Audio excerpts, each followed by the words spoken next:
Hi everyone, I'm going to make a video about calculating the empirical formula for a compound. And I have three different examples. So there's kind of three different options of the information that you'll get. So your question will say, what is the empirical formula of a substance? And then it'll either have grams, it'll have a percent, or it may even have milligrams. Okay, so I'm going to show you how to do each of these problems. The method is the same for each of them, but the first steps are a little bit different depending on what information you're given. So an empirical formula is a whole number ratio of atoms to themselves within a compound. Some molecular formulas tell us exactly how many atoms of each element are in the compound. Such as H2O, we know there's 2 hydrogens in water, and it tells us exactly how many atoms are in the compound. That's a molecular formula, but an empirical formula is almost like a common denominator for a molecular formula. Now, some molecular formulas are empirical formulas. So for the example H2O, we can't reduce that molecular formula down anymore. And so both the molecular formula and the empirical formula are the same. For a compound such as N2O4, N2O4 would be the molecular formula, and the empirical formula, if we divide both of those subscripts by 2, we can get the empirical formula, and that would be NO2. So NO2, we would say, is an empirical formula of N2O4, which is the molecular formula. There are actually 2 nitrogens in the molecule and 4 oxygens in the molecule, but its empirical formula is usually calculated in the lab. Okay, it comes from data driven from laboratory data. Okay, so let's get started. So usually the problem will read, what is the empirical formula of a substance that contains 5.28 grams of carbon, 1.11 grams of hydrogen, 3.52 grams of oxygen. Okay, so the first thing we need to do is we need to convert all of those grams into moles. Okay, now if you don't remember how to do this, then you need to go back and review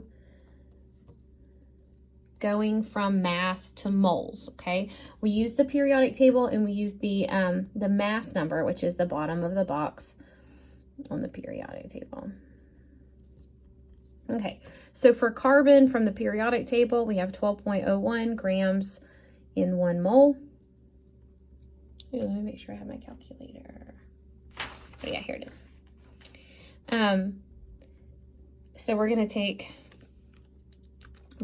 we are not just going to divide by the mass number, okay?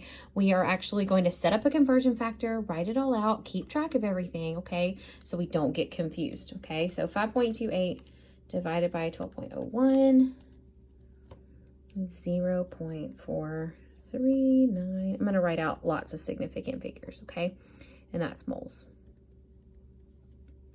Now, hydrogen, 1.008. grams in 1 mole. Okay.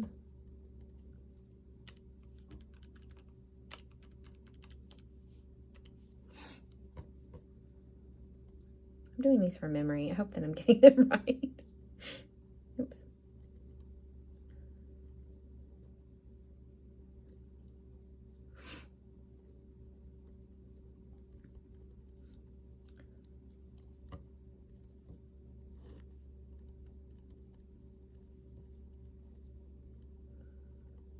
And then oxygen is 16 grams in 1 mole.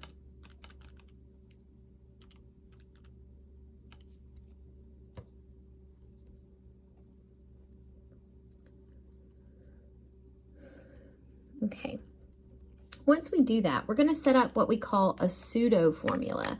A pseudo formula is where we write the elements, okay, and we write the number of moles as their subscript. Okay, so we're going to write each of the elements. We're going to write the number of moles as their subscript. think that should actually, I think this should be, I think I added an extra 0. I could be wrong, so I think this should be this. This is a quick video. I'm about to head to lab, so I got to do it fast. But you guys get the picture. Okay, and then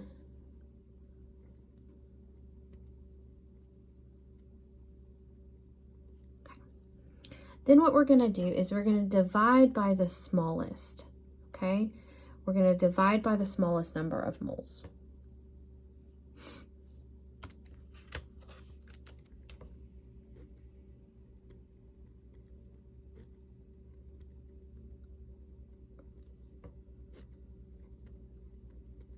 Okay, like that.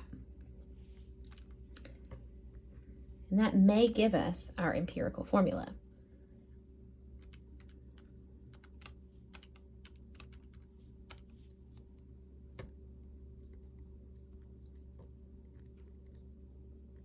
Okay, we don't usually write a 1, but I'm going to write a 1 right here just so we remember that, okay?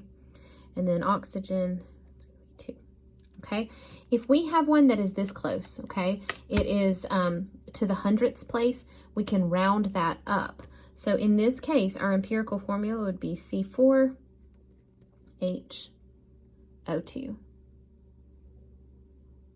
Okay, so that's the answer. Okay, so what happens if you are given percentages?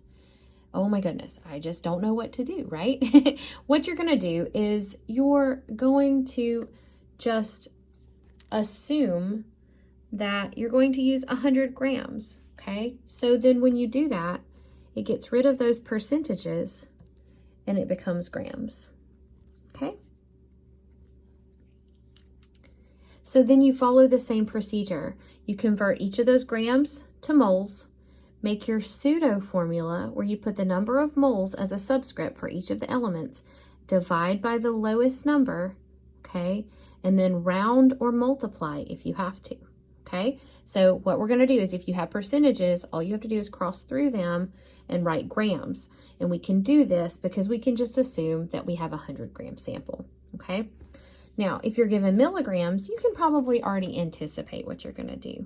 With milligrams, you're actually just going to convert to grams, and then you're going to follow the same procedure that I showed you in the empirical formula, okay? That's how you calculate an empirical formula. If you have any other questions about this, let me know.